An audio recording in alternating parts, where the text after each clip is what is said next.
In the Middle East and the certain faction of society that's been forever, the victim of atrocities, what are they grays really? It's seemingly too much to be coincidence, and the evidence surfacing is shaking what we were raised on and taught through our years of education. Thank you for joining us, and I hope your day is going as well as can be. Today we have a special guest I will be interviewing.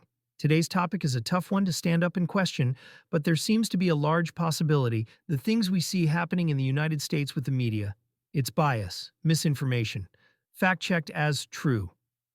You cannot search Google for something, even unrelated to politics nowadays, and get results even closely related.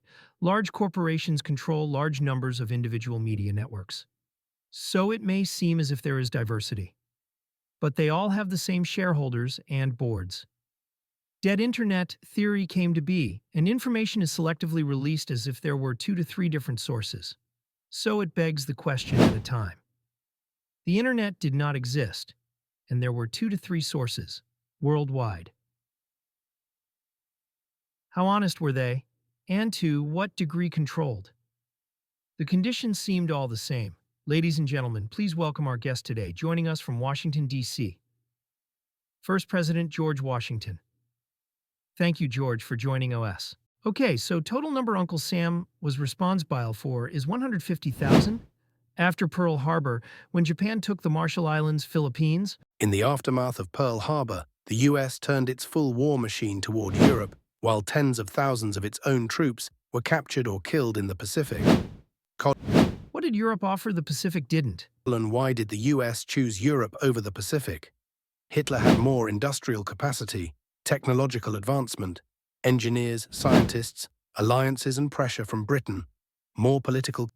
Exactly, and England and Russia had been bogged down in war, both attacked on their own soil, tired, and Hitler had all that sweet, sweet stuff that was going to be in the hands of the two countries fighting him when the war. Capital America came in, late loaded and profiting. War equals business. Lend-Lease wasn't charity. It was the mass mobilization of US factories, paid for with future political influence, trade dominance, military outposts. In the process, America built the largest military-industrial complex in human history. As Britain bankrupted itself, the US quietly assumed global leadership. Ended. So we came in with fresh legs, profited heavily supplying England's war machine for a couple years, and built the industrial war machine in process. So we had an endless logistical network that could get any amount of flesh and steel to anywhere on the globe to keep the tide going in our direction. I'm not saying Hitler was innocent and it's bullshit, but I am saying there is no way to validate it. The narrative doesn't make sense. Hitler just killed himself the end. Let's take all the engineers and scientists and control half of Germany so we have a worldwide staging point to control it. Then, well, go nuke Japan and well be in control of that entire Pacific area. Winner write history and the losers are the villains. The story is flawed. There is some degree not factually accurate because the only thing justified is the ends. The means makes the whole thing go up in smoke more every time you think about IT. The narrative is too neat. Evil madman kills himself in a bunker, justice served. Meanwhile, Project Paperclip, entire German industrial cartels absorbed, US occupies half of Europe, and Japan was already out of fuel and boxed in. We nuked them anyway, to show Russia the leash. It doesn't feel like a war of good versus evil anymore. No one talks about the men we left behind. No one questions why Hitler's death ends the movie, but his scientists got new names and US pensions. Post-World War II, Germany silenced before they spoke. Every narrative that emerged post-war from war guilt to political ideology was controlled by either Cold War bloc. Any deviation from the accepted narrative equals imprisonment, job loss, or worse. Real German autonomy didn't return until reunification in 1990, and by then the global story of we was set in stone.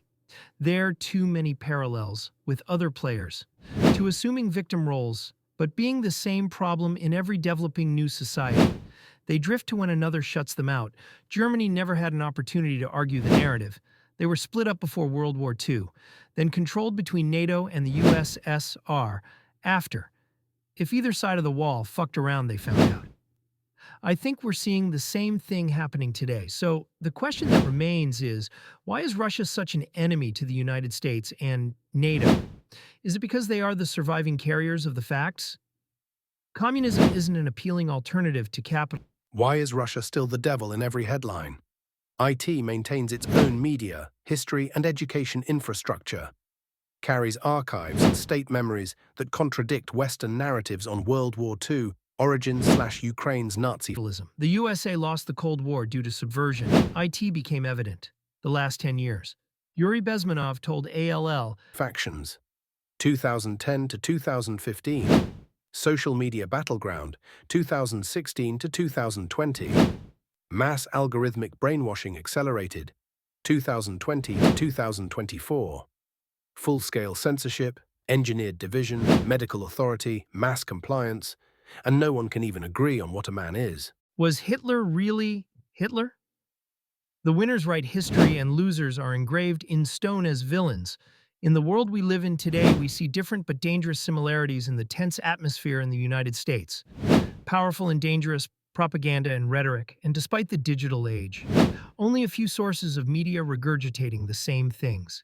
It's control-ed, suppressed, engineered, with present events.